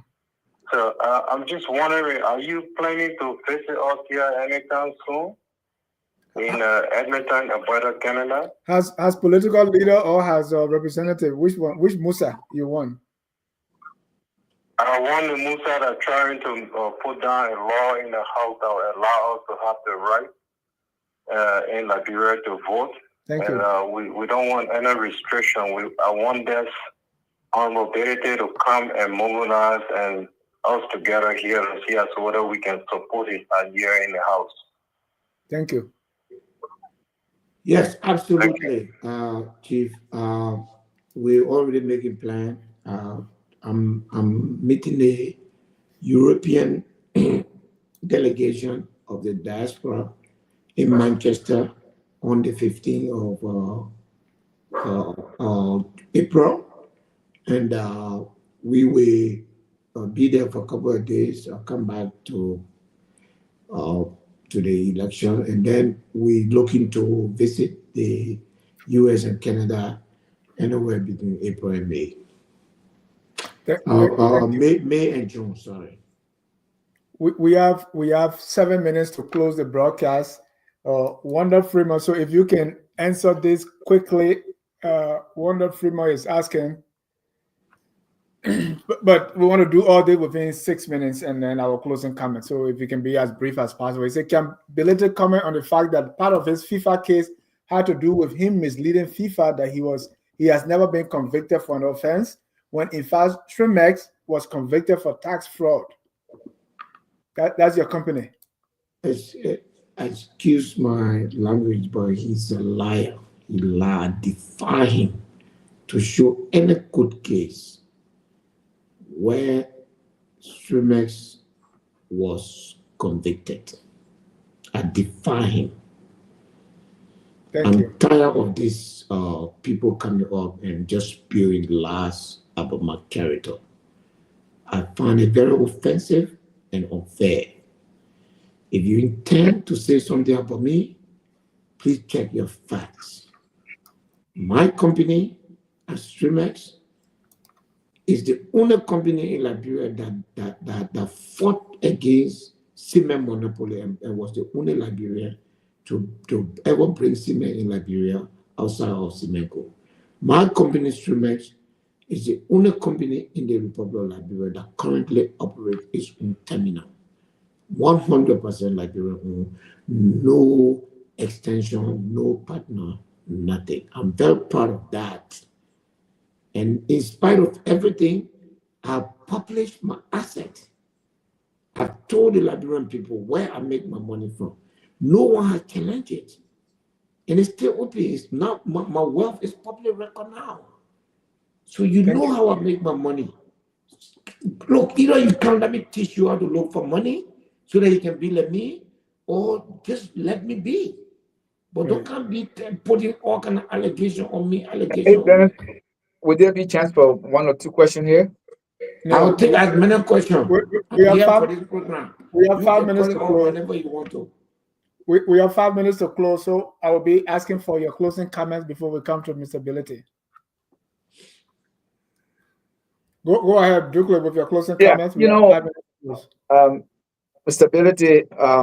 Like I said, personally, I don't know you in person, and I've never actually seen you, but and I remember actually following your tax case with the Liberian government, and I really appreciated the fact that you came forward and said, yes, I owe the Liberian government taxes, and I have negotiated payment, and I'm trying to fulfill that arrangement that I made with the Liberian government. I thought that was unusual for someone who is like you. Usually, people will try to buy their way through, brown envelope, etc. Now, as comfortable financially as you are, and with the reputation of the Are you closing? We have to close. We don't have yeah, time. this will be my closing Yeah, actually. please. Yes. And as the reputation of the House of Representatives is for someone your caliber, financially you are comfortable. And I'm sure you know very well that where you are is it doesn't have any good Liberian people don't look at them in a good way. And in politics, this perception is reality. With that said, would you say that joining a group of people that you are with right now, wouldn't that help to solidify people's perception of you that because there is corrupt and you are joining a corrupt group of people, you are going to end up being corrupt as well? You still ask a question when you're Yes, but Yeah, I mean Dennis, I don't have any comment please, to I close my beg you, anyway. please allow me. First of all, Baga, thank you for this question. This is excellent question. The question you asked me has two ends. One is, like Socrates says, the wise men who refuse to participate in government will agree to be ruled by the unwise men. If I say I'm too good to be there to help to fix it, then I have to accept the fact that I will live by their bad decision every day. I've been in business for almost 25 years, and I know politics weigh heavily on business or everything. And you sit down in your house, you wake up one morning, you see a law, the people who passed that law did not even read it. I want to change that. That's one of my motivation. Yes, Mr. Douglas, there is a cost to one's reputation. Where I found myself, it is extremely difficult and painful sometimes to try to distinguish yourself from the lots. It's tough, but that's the price you pay if you want to bring any meaningful change. And I said it to all of us, sitting down in the comfort of our home, whether it's in Liberia or in America, and thinking that we're going to change the way this country looks on Facebook is fallacy. Today's politician, when they go on Facebook, they see you talking about them, they cut it off, they go to something else, they don't care. Come be like me. Let's try to change this. If there were 3 or 5% in my position in the house, we can change it. And CMC will make sure that there will be more good people in the house in 2029 than bad people. Thank you. Thank you. Thank you.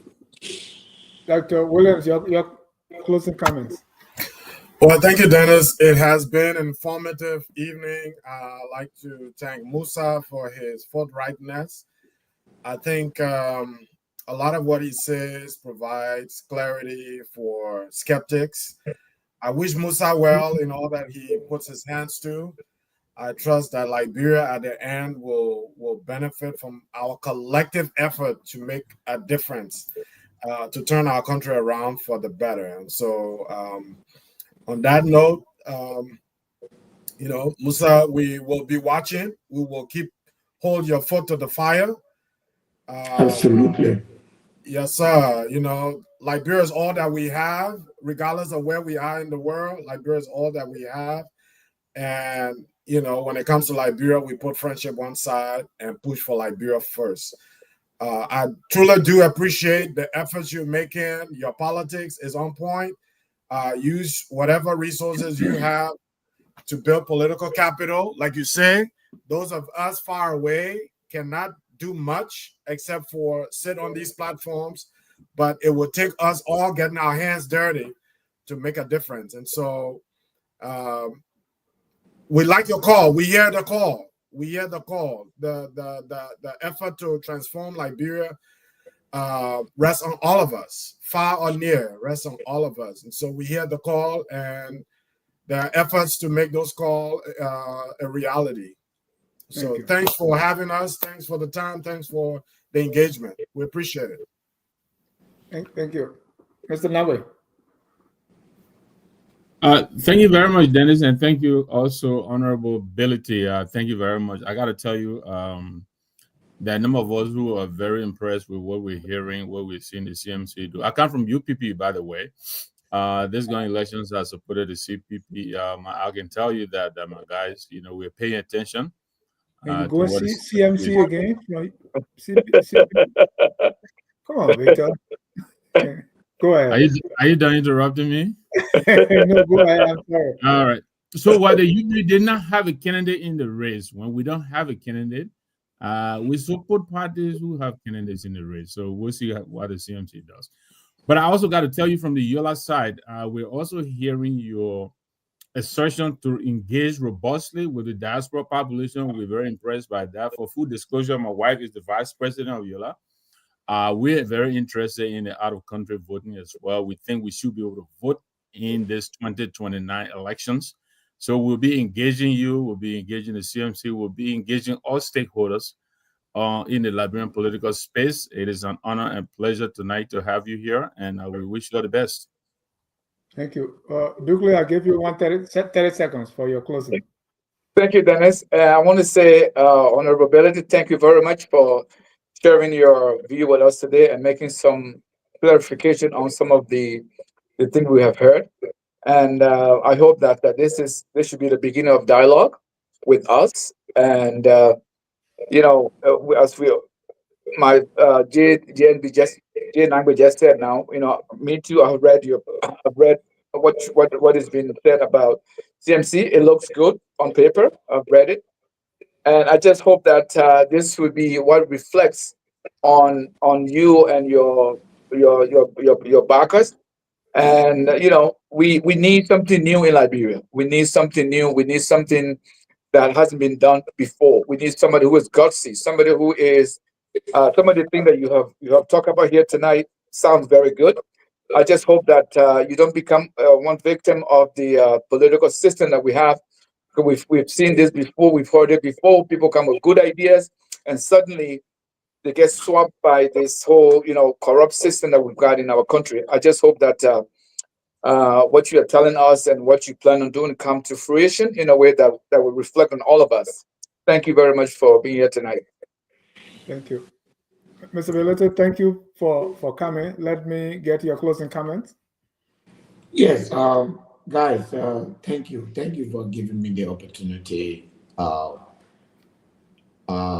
to be able to speak to you frankly. Oh, sorry, I promised to have called you out, right? Because we asked your station to give us airtime, and you didn't do it, but you gave airtime. Well, we felt people that supported your political, which is not bad, and also your ethnic group.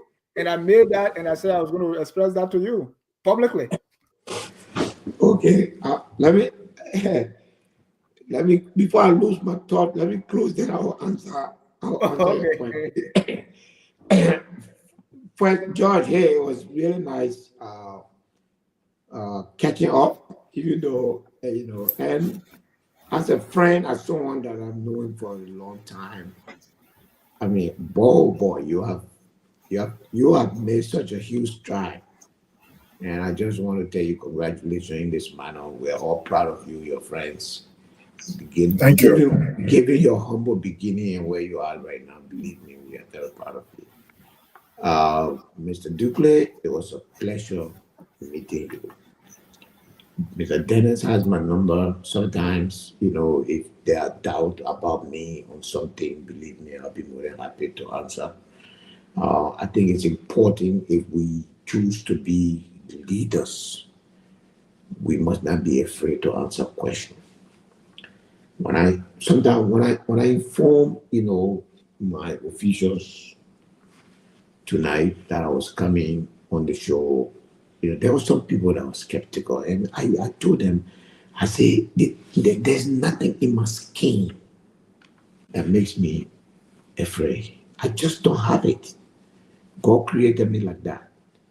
I like to face issues. I like to answer questions. I believe the more you make yourself available to answer questions, the more people will know. The opportunity you have given me tonight with the questions you have asked me, someone has probably heard my side story that in the way that they've never heard before. And there's only one way that could have happened. That is to come here and hear from you.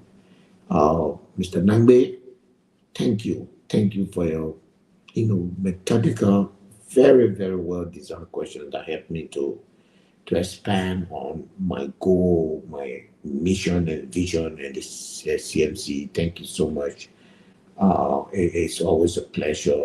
We hope that we'll make this platform somewhere that we can come and have a conversation, and thank you, everybody.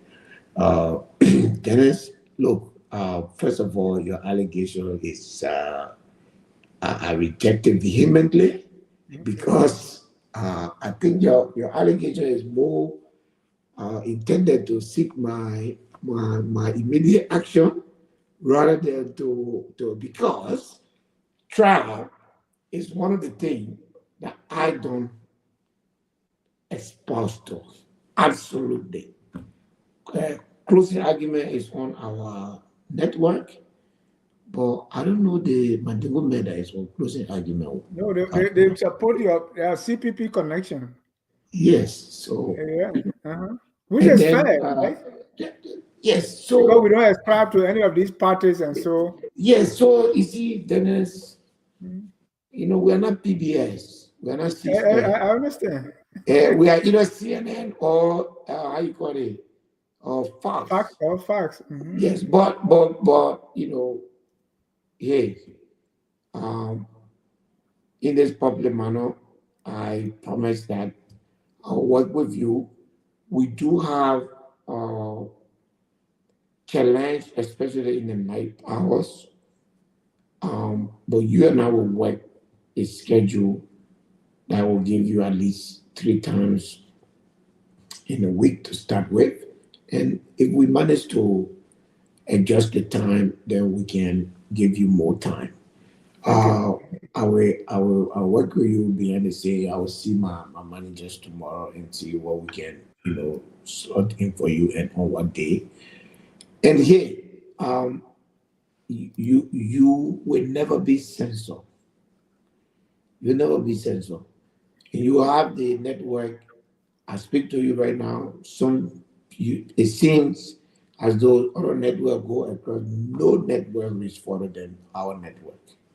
So when we put you on, like we will be listening to you. From Grand Gilead to Nimba to Lofa, we have a huge station that is coming up in Bon County in about a week. And then we're putting up another one in Grand Plaza. So we're everywhere. So I promise you, I'll work with you. And hopefully this cast and You know, we have other people, and there will be people on your network that way. Look, Dennis, I like criticism, but it's just unfair for people to say things that have no backing. Looking at Musa Bility, The group said they want you on Sunday. Huh? They said they want you on Sunday. The group that were criticizing you on Sunday, they said they want you on the show. So, but they were scared tonight. Why didn't come face me? no, that's the schedule. They're scheduling for me. Ready for them. Well, you could have scheduled me with them. Yeah. So they men don't know me. I'm not scared of nobody. For me, Sunday will still come. But thank you so much for me. When you come to me and for us to talk, let's talk on fact. Believe me, I will take you on. We look forward to talking to you on Sunday, Mr. Bility. Yes, at the same time, I'll be more than happy to be here. Thank you. Know, and hopefully by that time we can hook you up to the station. Thank you. On that note, again, thank you, gentlemen, for coming. Thank you, Mr. Bility. I want to thank our viewers for watching, even those who will watch We'll later. be in touch. Always focus on Liberia, where we educate, we elevate, and promote all things Liberia. At this time, we're going to close the broadcast with our song that says, "We are all Liberians." Have a good night and God bless. We are Liberians.